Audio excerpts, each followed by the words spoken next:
নমস্কার, ভতেশ্বর study class চ্যানেলে তোমাদের স্বাগত। তোমাদের জন্য দারুণ সুখবর। রেপকো ব্যাংকের তরফ থেকে একদম সম্পূর্ণ সরকারিভাবে নিয়োগের জন্য বিজ্ঞপ্তি জারি হয়েছে। ক্লার্ক পোস্টে তোমাদের নিয়োগ করা হচ্ছে। এটি কিন্তু কোনো কন্ট্রাকচুয়াল চাকরি নয়, সম্পূর্ণ পার্মানেন্ট পোস্টে তোমাদের নিয়োগ করা হচ্ছে, যেখানে তোমাদের বেতন 42,347 টাকা মতো তোমরা বেতন পেয়ে যাবে। এটা হলো তোমাদের স্টার্টিং স্যালারি, যেখানে তোমাদের একটি মাত্র পরীক্ষার ভিত্তিতেই এই নিয়োগটি করা হচ্ছে। মেল ফিমেল বোথ ক্যান্ডিডেটই আবেদন করতে পারবে। অল ইন্ডিয়া প্রত্যেক প্রার্থীরাই আবেদন করতে পারো। যে কোনো রাজ্য, যে কোনো জেলা থেকে আবেদন করতে পারবে। কোনো রকম অভিজ্ঞতার প্রয়োজন নেই। ফ্রেশার ক্যান্ডিডেট প্রত্যেকে এখানে এলিজিবল। 8ই সেপ্টেম্বর হচ্ছে আবেদনের শেষ তারিখ। আবেদন তোমাদের শুরু হয়ে গেছে। কিভাবে তোমাদের ফর্ম ফিল আপ করতে হবে সেটাও একদম স্টেপ বাই স্টেপ তোমাদের এই ভিডিওর মাধ্যমে দেখাবো। এরকমই যদি গুরুত্বপূর্ণ আপডেট পেতে চাও তাহলে অবশ্যই বলবো চ্যানেলটাকে সাবস্ক্রাইব করে এখনই বেল আইকনটাকে অল করে নাও। তো চলো মূল পিডিএফে চলে যাচ্ছি। তো দেখতে পাচ্ছ আমি পিডিএফটা ওপেন করে নিয়েছি। প্রথমেই বলে দিই যে পোস্টে নিয়োগটি করা হচ্ছে সেটা হলো কাস্টমার সার্ভিস অ্যাসোসিয়েট ক্লার্ক পোস্টে নিয়োগ করা হচ্ছে, যেখানে তোমাদের বেতন লেভেল যথেষ্ট ভালো। 24,050 টাকা থেকে 64,480 টাকার মধ্যে তোমাদের প্রথমেই দেখো এখানে বেতন যেটি থাকবে 42,347 টাকা। ঠিক আছে, এবার দেখো যে তোমাদের এখানে এজ লিমিট কি প্রয়োজন। এখানে যারা যারা তোমরা আবেদন করবে 30/6/2025 মধ্যে তোমার বয়স ক্যালকুলেট করতে হবে। 21 হচ্ছে ন্যূনতম বয়স এবং সর্বোচ্চ বয়স হচ্ছে 28 বছর। এখানে দেখো তোমাদের 30/6/2025 হিসাবেই তোমাদের এজটা ক্যালকুলেট করতে হচ্ছে। যারা যারা তোমরা SC ST থেকে বিলং করছো তোমরা বয়সে 5 বছর ছাড় পাবে। ওবিসি থেকে যারা বিলং করছো তারা বয়সে 3 বছর ছাড় পাবে। এবং যারা PWBD ক্যাটাগরি থেকে যারা বিলং করছো, জেনারেল PWBD ক্যাটাগরি থেকে তারা 10 বছর, তারপরে SC ST PWBD ক্যাটাগরি থেকে 15 বছর, ওবিসি PWBD ক্যাটাগরি থেকে তারা 13 বছর রিল্যাক্সেশন পেয়ে যাবে। এখানে যারা যারা আবেদন করবে তাদের অবশ্যই কিন্তু গভর্নমেন্ট অফ ইন্ডিয়ার যে সেন্ট্রাল সার্টিফিকেট সেটাই কিন্তু তোমাদের প্রয়োজন, কারণ তোমরা জানো যে বর্তমানে কোনো জায়গায় আবেদন করতে গেলে সেখানে তোমাদের সেন্ট্রাল সার্টিফিকেটই প্রয়োজন হচ্ছে। ওকে, আচ্ছা এবার দেখো যে তোমাদের এখানে এলিজিবিলিটি ক্রাইটেরিয়া কি প্রয়োজন। ভারতীয় নাগরিক প্রত্যেকে এখানে এলিজিবল আছে, অর্থাৎ তুমি যে কোনো রাজ্য থেকে আবেদন করতে চাইছো সব রাজ্য থেকেই তুমি আবেদন করতে পারো। সেটা ওয়েস্ট বেঙ্গল থেকে হোক, আসাম থেকে হোক, বা তোমাদের ত্রিপুরা থেকে হোক, যে কোনো রাজ্য থেকে তোমরা আবেদন করতে পারো। এডুকেশন কোয়ালিফিকেশন কি প্রয়োজন, দেখো যে কোনো শাখায় তুমি যদি গ্র্যাজুয়েট হয়ে থাকো, মানে আর্টস থেকে হোক, সায়েন্স থেকে হোক বা কমার্স থেকে হোক, যে কোনো শাখায় গ্র্যাজুয়েট হলেই তুমি আবেদন করতে পারো। অবশ্যই তোমাদের শিক্ষাগত যোগ্যতা 30/6/2025 মধ্যে কমপ্লিট হয়ে যাওয়া চাই।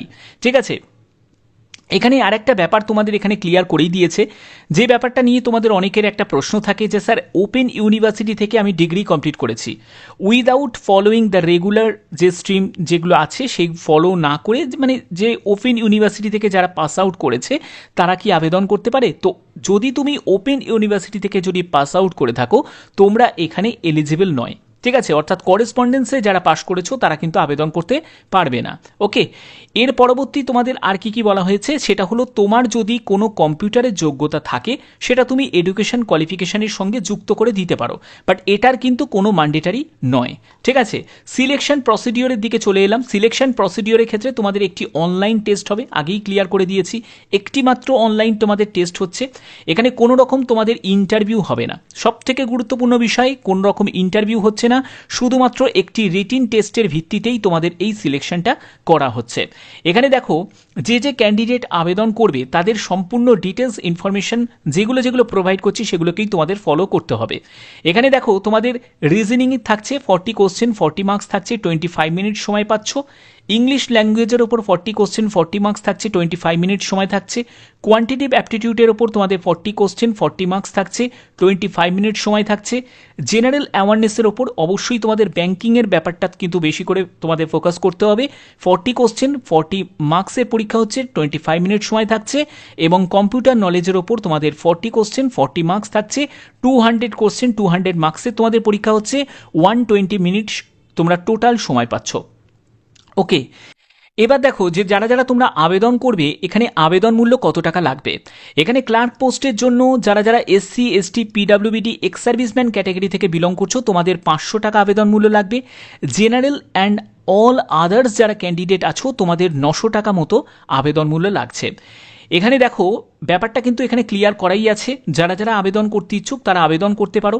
এবং দেখো তোমাদের এখানে বলছে যে আবেদন করার আগে অবশ্যই তোমাদের ভালো করে প্রত্যেকটি তথ্য জেনে তারপরে আবেদন করতে হবে।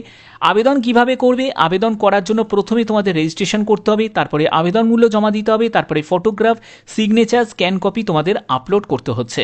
আবেদন শুরু হয়েছে 18ই আগস্ট থেকে, অর্থাৎ গতকাল থেকে আবেদন শুরু হয়েছে। 8ই সেপ্টেম্বর পর্যন্ত তোমরা প্রত্যেকে আবেদন করতে পারবে। অনলাইন মোডেই তোমাদের আবেদন করতে হবে। এখানে তোমাদের বিফোর দেখো অ্যাপ্লাইং অনলাইন, তোমাদের আবেদন করার আগে অবশ্যই যে যে ডকুমেন্টসগুলো নিড আছে সেটা হলো ফটোগ্রাফ লাগছে, সিগনেচার লাগছে, এগুলো অবশ্যই তোমরা স্ক্যান করে নেবে এবং ভ্যালিড মোবাইল মেল আইডি এবং মোবাইল নাম্বার প্রয়োজন আছে, কারণ সেটা দিয়েই তোমাদের রেজিস্ট্রেশন করতে হবে। ঠিক আছে, এবার আবেদন করার জন্য একদম অফিসিয়াল সাইটে ভিজিট করব, সেখান থেকে তোমাদের আবেদন কিভাবে করতে হবে সেটাও আমি দেখিয়ে দেবো। তো রেজিস্ট্রেশন করার আগে তোমাদের একটা প্রশ্ন জাগতে পারে যে স্যার এখানে যে আমাদের এক্সাম সেন্টার আমাদের কোথায় পড়বে? দেখো এক্সাম সেন্টার সেটা তোমাদের সাউথের দিকেই পড়বে, মানে চেন্নাই সাইড তোমাদের, সেখানেই কিন্তু এক্সাম সেন্টার তোমাদের পড়বে এবং জব লোকেশনও কিন্তু তোমাদের চেন্নাই সাইডেই কিন্তু তোমাদের পড়ছে। ঠিক আছে, জব লোকেশন এবং এক্সাম সেন্টার দুটোই কিন্তু ওখানেই পড়ছে। যদি তোমরা ইন্টারেস্টেড থাকো তাহলে অবশ্যই তোমরা অ্যাপ্লাই করতে পারো। ঠিক আছে, তো এখানে তোমাদের টোটাল যে ভ্যাকেন্সি আছে, এখানে তোমাদের টোটাল ভ্যাকেন্সি আছে 30টি মতো। টোটাল ভ্যাকেন্সিতে নিয়োগটি করা হচ্ছে। এই ভ্যাকেন্সি বাড়তেও পারে। ঠিক আছে, এবং এখানে যে 30টি যে ভ্যাকেন্সিতে নিয়োগ করা হচ্ছে, 30টি ভ্যাকেন্সি কিন্তু পার্মানেন্টভাবে নিয়োগ করা হচ্ছে, কোনো কন্ট্রাকচুয়ালভাবে নয়। ওকে, আশা করছি ব্যাপারটা ক্লিয়ার। ওকে, এবং এখানে কিন্তু অল ইন্ডিয়া প্রত্যেক প্রার্থীরাই আবেদন করতে পারে। ফটোগ্রাফ, সিগনেচার দেখো আপলোড করার জন্য যে যে সাইজগুলো এখানে দিয়ে দিয়েছে সেইগুলোই তোমাদের এখানে অবশ্যই ফলো করতে হবে। ঠিক আছে, এখানে প্রত্যেকটি ব্যাপার কিন্তু এখানে খুঁটিনাটি এখানে তুলে ধরা হয়েছে। তো চলো এবার কিভাবে তোমরা আবেদন করবে সেই প্রসেসটা তোমাদের দেখাচ্ছি। তোমাদের রেপকো ব্যাংকের একদম অফিসিয়াল সাইটে ভিজিট করলাম। তোমরা জানো রেপকো ব্যাংকে বিভিন্ন গ্রামীণ সাইটগুলোতেও থাকে, আবার তোমাদের শহরাঞ্চলে সেখানেও কিন্তু থাকে। বিভিন্ন রকমভাবে তারা পরিষেবাগুলো দিয়ে থাকে। এবার তোমরা আবেদনটা কিভাবে করবে? আবেদন করার জন্য তোমাদের একটু স্ক্রল করে নিচের দিকে নামতে হবে।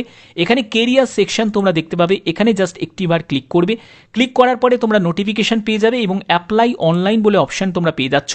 এখানে তোমাদের আবেদন করতে হবে। আবেদন করার জন্য প্রথমে click here for new registration এই অপশানে তোমরা ক্লিক করবে। ক্লিক করার পরে এরকম একটি ইন্টারফেস চলে আসবে, মোবাইলেও করা যাবে, ডেস্কটপ মোডটাকে অন করে নেবে। এখানে প্রথমে তোমার ফার্স্ট নেম, তারপরে তোমার ফার্স্ট নেমটাকে কনফার্ম করবে, তারপরে মিডিল নেম, তারপরে মিডিল নেমটাকে কনফার্ম করবে, লাস্ট নেম, তারপরে লাস্ট নেমটাকে কনফার্ম করবে, তারপরে হচ্ছে তোমার ভ্যালিড একটি মোবাইল নাম্বার প্রয়োজন আছে এবং সেই মোবাইল নাম্বারটাকে তোমাকে রিকনফার্ম করতে হবে। অল্টারনেট মোবাইল নাম্বার চাইলে দিতেও পারো, না চাইলে নাও দিতে পারো। এরপরে তোমাকে মেল আইডি দিতে হবে, তারপর সেই মেল আইডিটাকে রিটাইপ করতে হবে, তারপরে সিকিউরিটি কোড, এরকম একটা সিকিউরিটি কোড তোমাকে এখানে বসিয়ে দিতে হবে। এগুলো বসানোর পরে সেভ অ্যান্ড নেক্সটে গিয়ে ক্লিক করবে। তারপরে photo and signature, details information, সেখানে তোমার অ্যাড্রেস থেকে শুরু করে তোমার এডুকেশন কোয়ালিফিকেশনের যাবতীয় যা যা ডিটেলস সেগুলো তোমাদের লাগছে। তারপরে প্রিভিউ করবে এবং তোমাকে আবেদন মূল্য জমা করলেই তারপরে তোমরা ফাইনালি সাবমিট করতে পারবে। সাবমিট করার পরে অবশ্যই তার যে প্রিন্ট আউট কপিটা অবশ্যই তোমরা যত্ন করে রেখে দেবে, কারণ এই যে প্রিন্ট আউট কপিটা এটা তোমাদের প্রয়োজন আছে। অনেকেই আছে আবেদন করে দেয় কিন্তু প্রিন্ট আউট কপিটা কিন্তু নেয় না। এই প্রিন্ট আউট কপিটা তোমাদের প্রয়োজন হবে যখন তুমি ডকুমেন্ট ভেরিফিকেশনের সময় যাবে। ঠিক আছে, এখানে কোনো রকম ইন্টারভিউ নেই, শুধুমাত্র একটি মাত্র পরীক্ষা।